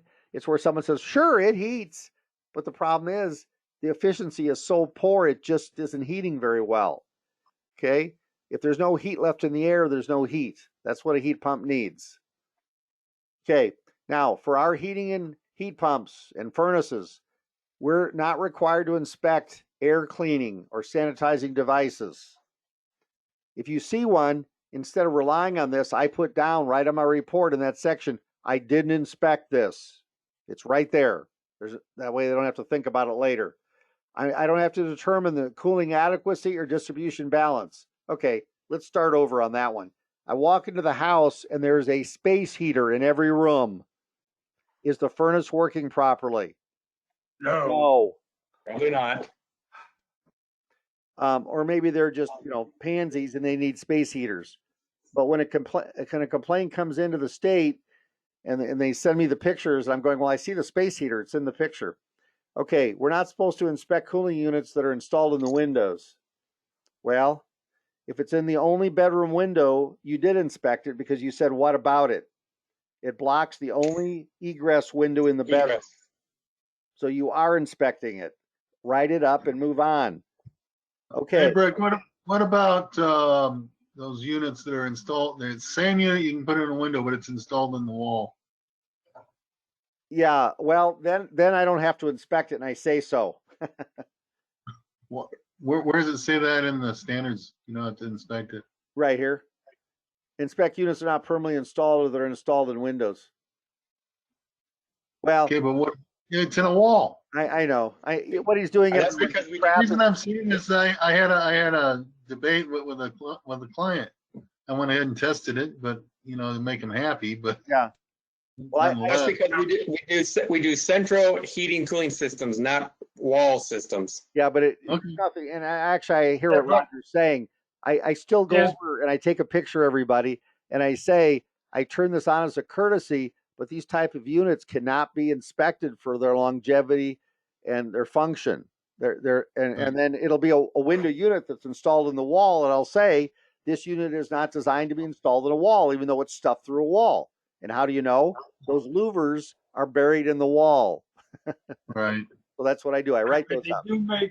they do make sleeves that are, you can install it through the wall. Yeah. Well, the next time you see a on the sleeve, side. take a picture of it. That's like finding Yeti or unicorns. It doesn't work. Okay. Has anyone done any ground source heat pumps? Yeah, Anyone done them here? They're all over Ohio. They're everywhere. Ground source, water source, solar, renewable. None of you. Okay. Okay. So one of the things I'm just going to pick okay. Almost all units have TXVs, thermal expansion units, and what those do, TXV valves, they control the amount of freon entering the system, and almost all the new devices have those. All the air conditioners and heat pumps coming today have filter dryers on them. Okay, so for homes without ducts, air source heat pumps are available as a ductless version called a mini split system. If you're unfamiliar with these, you better get used to them because these babies are finally dropping in price. And actually, it's sort of crazy. I know these things are only $1,000 to buy, but the heating and cooling people are charging $3,000, $4,000, $5,000 to install them, and they're $1,000 online, and they'll put 5 or 6 of those in a house, and they're 18 to 20 SEER. Okay, there are 3 types of heat pumps: air to air, water source, and geothermal. For some parts of the country, that might happen. They collect heat from the air, water, or ground. So heat pumps remove latent heat and put it into the air. Air source, geothermal, we're skipping those. Okay, we're skipping that. Okay, all compressors today are scroll compressors, pretty nifty, but it spins this thing, and these babies can heat the air into the 20s, everybody, where the old systems don't. So this is animated. If you go online, you go to the Rheem website. I'll show it to you in a minute. Okay, so the efficiency of a heat pump today is the fact that the thermal expansion valve, TXV valve, is controls refrigerant to the indoor coil. How do you test these? Well, when I go into the heat pump cycle, I get there and it's heating like a champ, and an hour later, suddenly the house is getting cold. The heat pump's not working. Your TXV valve is wrong. So if you're going to be using a heat pump or testing it, it has to run for 30 minutes or more to check it properly to make sure it's working. If you're not, then you're just wasting your time. It's better just to say I didn't do it. On your furnaces, the new ones are variable speed blowers. You can check those by turning on the unit. You can hear it start up. And then I say variable speed motor, more efficient. I don't play around with the thermostats much at all because I'm scared of them. But if I restricted ducts, dirty filters, or dirty coils on a heat pump, it's going to, make it not work as well. And then it's starved for air. So the compressors, 2-speed was a pretty common thing now. With these units, they're variable speed. It's pretty cool.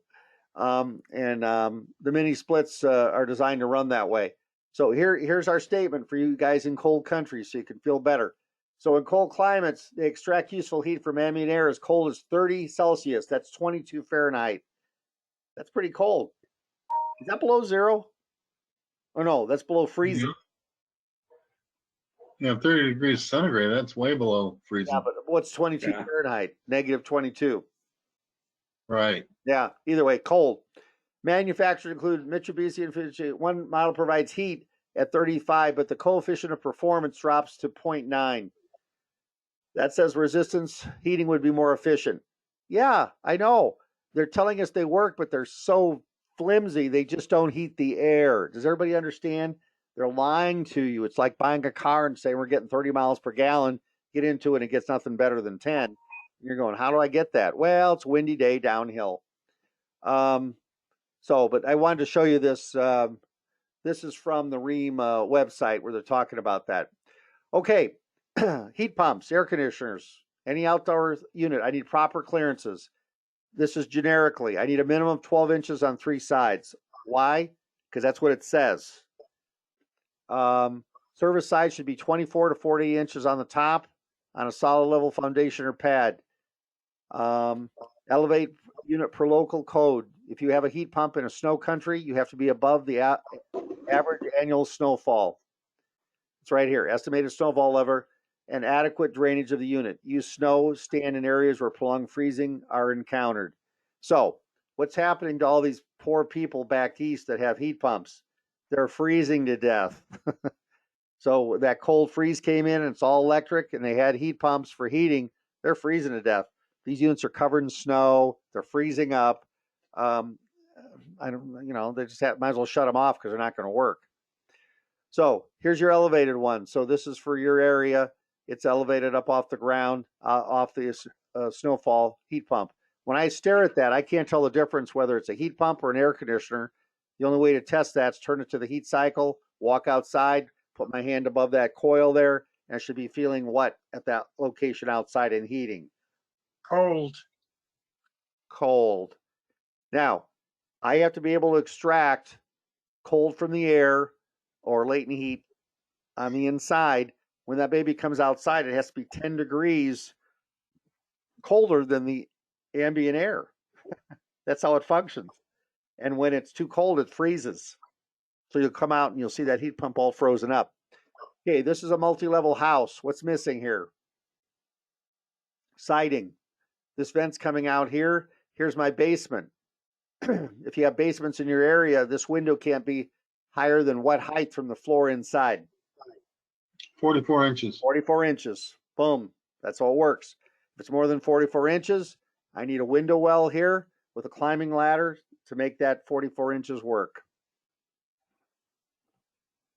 Ground snow depths. So take a look on here. Let's see. I don't think I put Arizona on here because sorry guys.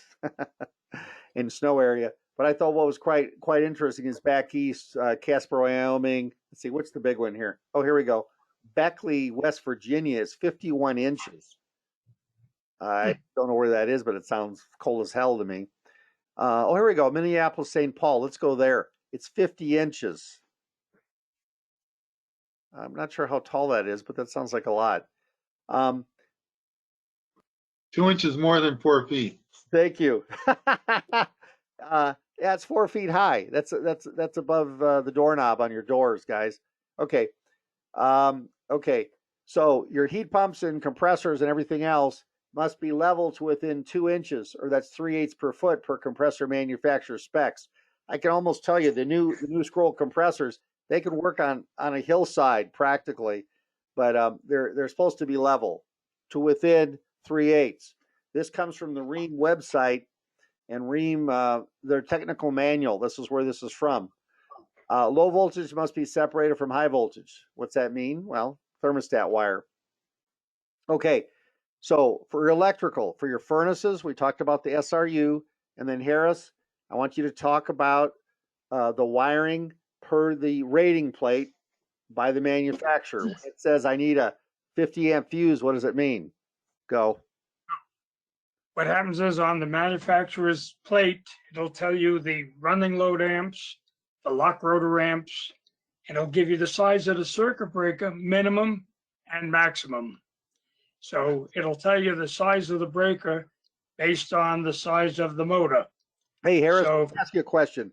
I hear all these electrician guys, not that you're that guy, but they keep yapping about, oh, I can run a fuse or a breaker 20% higher because the load is blah, blah, this and that.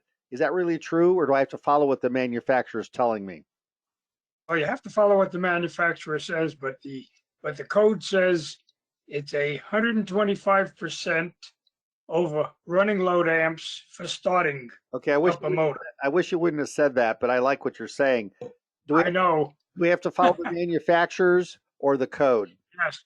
What the manufacturer tells you That's what you have to do. Thank you. That's why it's listed on the plate. Yeah, thank you. Thank you. There we go. Does everybody understand? I don't care what the electrician says. I don't care if they're foaming at the mouth. I don't care what they're saying. It says it right on the plate. If it says 50 amps, that's what it is. Don't give me this 60 amp thing. It's wrong. Okay? Thank you, Harris. Okay, Harris, is this compressor for the heat pump bad? Yes, it is. Okay. Couple of things. Okay. One, it's not level. Two, Yeah. you have a flex pipe, Uh-huh. flex conduit Right. going to the unit, not secured properly. Yeah. Is that the Freon line? Freon line. That's a refrigerant line. Yeah, that's Not enough of it. right here. Yeah. And then the electrical is this coming down and over. Harris, where's Right. my disconnect? Well, the fuse panel can act as a disconnect because it's within sight of the unit. Okay, so in this case, because I'm so close to the main service, I can use it. That is correct. Okay. For extra credit, what's wrong with this gas meter? Too close to a window. Okay, that's extra credit there. How far away from an ignition source does the regulator have to be? 3 feet. The regulator on this has to be, here it is, right here. It's right here below. Has to be 3 feet from an ignition source. Is there a relay inside the air conditioner that sparks? Yes, there is. See, thank you, Harris. Okay. I'm writing up water heaters like crazy right now because guess who else writes them up? The gas company. Their safety mandate is to write up the location of these things. So if the regulator is within 36 inches of the gas meter, of the electric meter or any ignition source, they'll come out and move the meter for free. So I write that up. That's on my report. It's in my boilerplate, everybody. Then you say, oh, I'm being picky. It's free. They'll move it. It's their problem. Okay? Okay. You're the inspectors. Here's what we're doing. The system doesn't work. This drives me crazy, everybody. Ensure the thermostat is set in the proper setting for cooling or heating. I don't know how many times I come down off the roof and they say, it won't work. Well, turn it to cool. Turn it to heat. Or they call up and they say, I don't understand. It's 72 degrees and the unit's running all the time. They have it set for auto. So the heat pump turns on, turns off, turns on, turns off in both the heating and cooling cycle. Stop it. Inspect your air filter. If it's dirty, it won't function. I'm telling you, it won't function. The new ones are made. They have this new thing called, what's that new thing they call for the filters? It has to be a MERV rating. MERV, MERV. Okay, so the new units are variable speed. And the reason they're variable speed is the MERV rating is made to resist airflow. And the problem is some of these are so dense, air can't flow through them. So you take out the filter they said to put in, you hold it up and you say, I can't see light through it. You go to one that's less good from their purpose and the unit works like a champ. So the more dense the filter, the units starve for air and it just won't function. Furnaces, we don't care, it just heats. Inspect the outdoor unit for clogged condenser coils. Okay. Do all of you turn on do all of you like push a button, turn this on, or you say, I don't touch these? You must have to turn them on to operate them, right? No. Yeah, sure. Okay. Yep. There you go. Yeah, you turn them on. Okay. It's winter right now. When it's below 60 degrees, do you turn on the air conditioners? Anybody do that? Anybody No. crazy? Okay. It has to be above 65 degrees for 24 hours for me to turn on an air conditioner. Who says that? Ream. Ream says that. Dog hair, bad. Bad. Filter on the right, clean. Filter on the left, dirty. Good, bad. Yeah, good, bad. MERV rating of 5 to 8. So this is how these are rated, people. Mold, spores, dust mites, dog, dander, hairspray. Come on, who's spraying hairspray? Fabric protector, dusting aids, cement dust, and pudding mix. Pudding mix. Pudding mix. This is off of the site. Yeah, either way. this is what they use to tell me the MERV rating of 5 to 8. I don't know what that means, but I'm scared. Do not locate the unit on brick or concrete blocks. I don't know why they said that, but either way. Near closed dryer exhaust vents. Back east, everyone's heads are exploding. Near sleeping area, near windows. Why would that be? The noise? Noise. Under eaves where water or snow or ice can fall directly on the unit. Okay, I get people to move this. You can't have your outside unit under the fall line of the drainage off the roof or where the scupper is. Does everybody understand? So if the scupper is sticking out and falling directly on the blades, it says right here that it can't be where it falls directly on the unit. So they have to move it.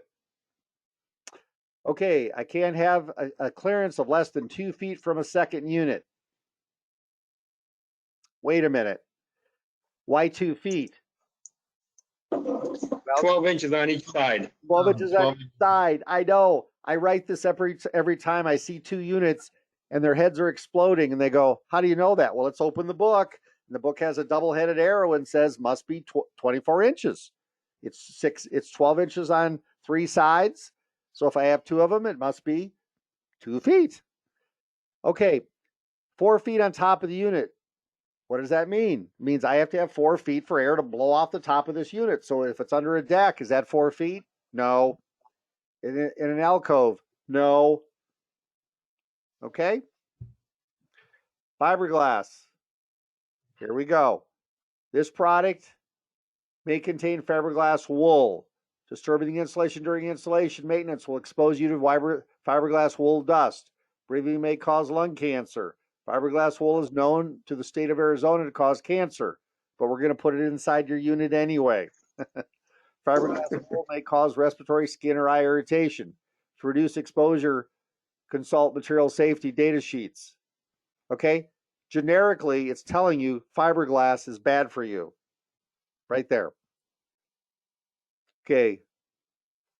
When an evaporator coil is installed in an attic above a finished ceiling or any location where condensate overflow would result in property damage, the installer must provide an auxiliary drain pan in addition to the primary or secondary drains. What are they telling me? If the unit's in the attic, I have to have a secondary safety pan. Does everybody understand? It says right there. Right there, it says it. I'm reading it. Mhm. Now some of the builders are saying, I'm not going to put that in. I'm going to put a safety shutoff switch. Whatever. So if that switch goes bad, the ceiling just falls in. I like this one here. So Rheem is telling me they want a safety pan put under that unit. Okay. Here we go. Here's my gas furnace. I go up in the attic.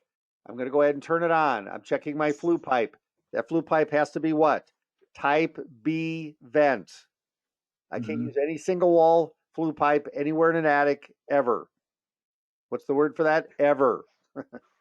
Here's my safety pan. I have to have a secondary safety drain and a primary drain.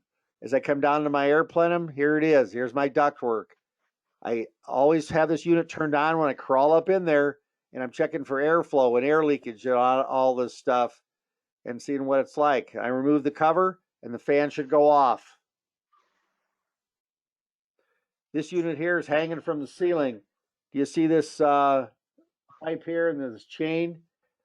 When I have a truss roof system, I have to hang the unit from the top of the trusses, not on the floor of the trusses. If it's on the floor of the trusses, there's going to be a sticker saying this floor is designed to hold the weight of the furnace. Trusses to support this must be to the top of the truss. The way they're designed. Your furnace and air conditioner are here. In this case, this is leaking into the pan and it's not flowing through the safety secondary pan here. It's flowing out the other hole on the other side here and dripping and running down. Does anybody write this up as needing servicing now? I don't know why you wouldn't, but there it is. Okay, so this pan here, they really want this water to drain quickly. So they made this pan turn fast and they think the furnace is going to rock back and forth. So they screwed it to the floor here and then they put a metal safety pan down. Now this walking area here, here's your freon lines coming down in the way. They install this they install this vent up high. I'm not sure why it's that high, but they're trying to get it above this area so they don't have any vapor lock. And then we're draining this to daylight. Back east, these guys are draining it in the sewer pipes, and when we have this class, they're whining about they want to do it that way, and we're saying it can't be done. Okay, so here are the two code requirements for that. It's in the mechanical code, MM for mechanical, and you could type this on the internet or something called Google if you want. The pan should be at least 2 inches deep and at least 2 inches larger in all directions than the supply plenum. What's that mean? 2 inches deep. That's what it means right here. So there it is, 2 inches deep. Does anybody know what the size of the pan on a water heater should be? 2 inches bigger than the diameter of the water heater. And 2 inches deep. Who writes these rules? I don't know. Okay. Evaporator coils, a bunch of pictures. Right now we're just, inspecting. We can do this later. Okay. I put this on here. Yeah, I'm still recording. I put this on here so you can see the names of who makes this stuff. It's really crazy when you see who owns what, and you're going, they're selling stuff against their own name. So Train makes American Standard. That's crazy. American Standard, United Technology owns Carrier, Bryant, Hill, and Tempstar. Lennox owns Duquesne, Armstrong, Concord, Allied, Neres. Well, Lennox is super expensive. You see these Duquesne and Armstrong things all the time. Anybody have an Armstrong furnace? Oh, yeah. Yeah, okay. Yeah, they're not too bad. They last a couple years. Rheem owns Rude, probably because they like words with R. Goodman, which makes a Manna and Janitrol. Well, Goodman used to be the lowest piece of shit on the planet. Sorry, I didn't mean that. But junk. And now they make a pretty good unit in a Manna and Janitrol. York, which makes Coleman Luxair. York's back east, HVAC. So Maytag, Westinghouse, Frigidaire, Kelvinator, and others. It's just sort of crazy. Consumer Reports. Consumer Reports. The reason why brands like Lennox, Carrier, and Train are considered to be better than others, those companies that are selective about who they let install their products. That's the only difference. As we look back here at this unit, the brands are made by the same companies, everybody. And the only difference of why Consumer Reports says Lennox and Carrier are considered better, they're selective about who can install their products. So if I go online and I type in, I can order anything online, but I can't order a Lennox, a Carrier, or a Train online. They won't ship it to me because I am not on their approved list. But all those other things, they'll ship it to me tomorrow, and I'll have it drop shipped to my house in a heartbeat on Amazon. Dirt on the motor, bad. Support, tires. I don't know if that's bad or not, but a lot of you would probably write this up. The issue I wrote up is the fact that the water is only 2 inches deep, and they raise these up to get them out of the flood zone. So I wrote that up. The U.S. government requires efficiency rating of all heat pumps. Furnaces, the same things. What's ACE-PAF stand for? Who cares? SEER. This is something you'll actually have to deal with. The SEER rating is SEER rating of almost everything on the planet that we'll be dealing with from now on through the end of time. And so a SEER rating, the minimum SEER rating right now is 14. It was 13, and now it's going to go up to 15. And the higher you go, the better. So I just put in an 18 SEER ductless mini split, and it only draws 9 amps of power when it's running. In fact, the room I'm in right now, well, it's hard to tell, I'm in the Bahamas, but the room I'm in right now, it only draws 8 amps of power, and it's toasty warm in here all the time. AFUE stand for several types of efficiency ratings. This is for gas now. So those of you that are looking at furnaces, gas furnaces are rated according to their annual fuel utilization and efficiency for AFUE. The higher the rating, the more efficient the unit. Okay, so I'm going to wait a minute while you take a picture of this one. This is for furnaces, and all furnaces that are new have this annual fuel utilization efficiency. What's that mean? Well, depending on what kind of fuel you're using, whether it's propane or gas or whatever, the higher BTU stuff you have, the better it's going to heat. I'm just telling you right now. hardly no one's using resistance heating. Roger, do you guys have resistance heating, like electric heat coils up in your area at all anymore?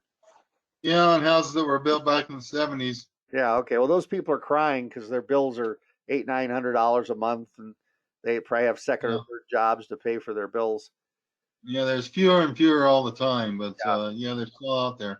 Yeah, so they're still there. So it's better to heat with oil or something like that. Okay, should outdoor units be covered in the winter? No. Heat pumps operate year round, should never be covered. This is from the Ream site, everybody. So these are the kind of questions where people call them and ask them, you know, say, hey, why wouldn't I cover that? And then they want to know why their heat pump's not working. So here it is, it's covered. And they were complaining, why isn't it working? Well, plus it's old. This is covered. They didn't understand. What's the distance I have to have above the unit? 4 feet. 4 feet. Can shrubs or flowers be planted around the outdoor unit? Ream No. says plants can be no closer than 18 inches from the unit. Is that correct? No. Plus it's not, it's level. What's the difference between a split system and a package? One's split and one's a package. The thing about a package unit, the SEER rating of those is less. So a heat pump that's on a roof has a less SEER rating than a split system. I think they do that on purpose for the efficiency. So here's the heat pump on the right, frozen. It's frozen. So the air temperature got so cold, it no longer could remove the cold air outside and leave latent heat behind. How do we fix that? Turn it off. It has an automatic defrost. Yeah, turn it off. It can't defrost anymore. It's frozen like a rock. It wants to go into the defrost cycle, but it's not going to. So just turn it off, and hopefully the temperature outside gets above 32 degrees. The one on the left is covered, and if you look right here, you'll see this spot in the middle of the coil. See here where it's a different color? The Freon's not cycling through the coil, so it looks like they're stopped up, plus this is covered in hail damage. Okay, how do I know what size unit house? An expert will consider it. The size of the house, the climate, number, type of windows, and manual J. Well, I don't need a cold calculation. All these things are determine what you need depending on your climate you're in. Okay. Thermodynamic cycle. Yikes. Let's talk about that later. Heat pumps. Okay, there's 4 stages. I don't care right now. Vaporize. This talks about the mechanics of this. We can have a whole class on that. Okay, here's what you need to remember. Heat flows from warmer to colder. If you're in an area where your furnace is functioning, why do we have the vapor barrier on the heated side of my insulation? Because heat flows from heated to colder, and I need to stop the condensation forming. So my vapor barrier faces the heated side. Okay? So as heat flows out of the refrigerant into the outdoor air, it cools off below the condensation point and the vapor condenses back into liquid. The temperature of the refrigerant after coming out of steps is still pretty high.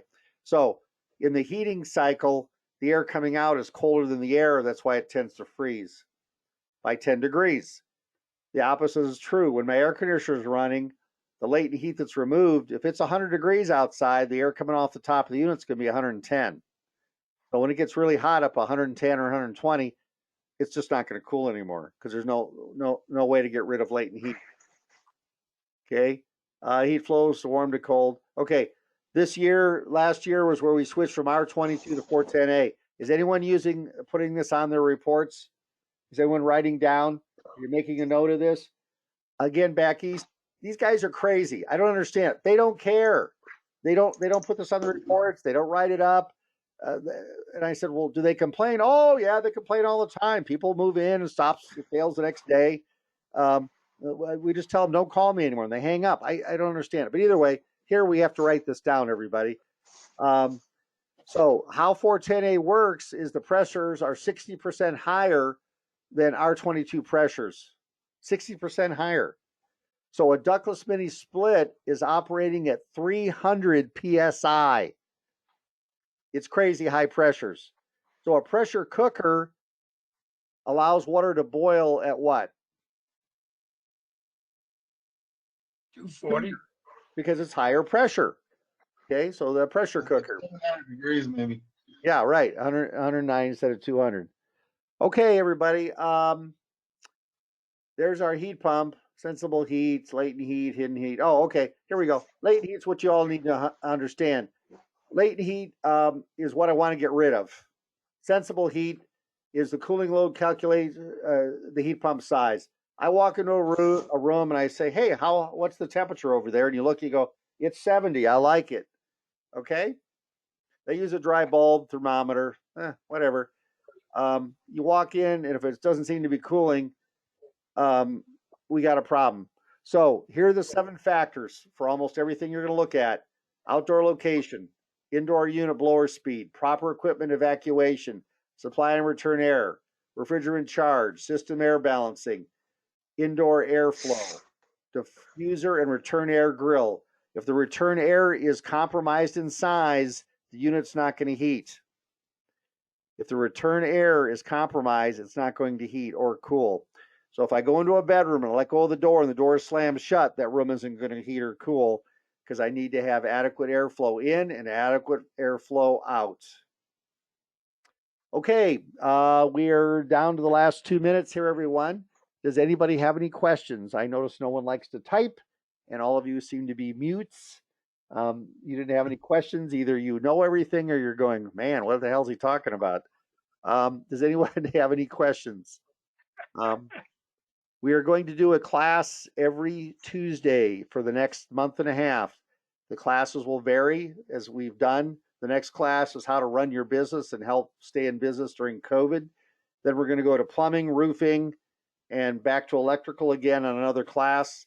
They'll be listed in groups of 3, and then we'll advertise them to you. Is there a specialty class? And then we're going to have people coming in. I've got the Propex guy coming in who's going to talk. We've got a guy from CSST will come in and talk about that. Until we're able to have classes in real life, we're probably going to maintain these type of classes throughout the year, but we're not going to do them every Tuesday. So if you take a look up here, you can see 18, 24, 30, 36, 42, 48. Those are the pretty much the standard size BTU.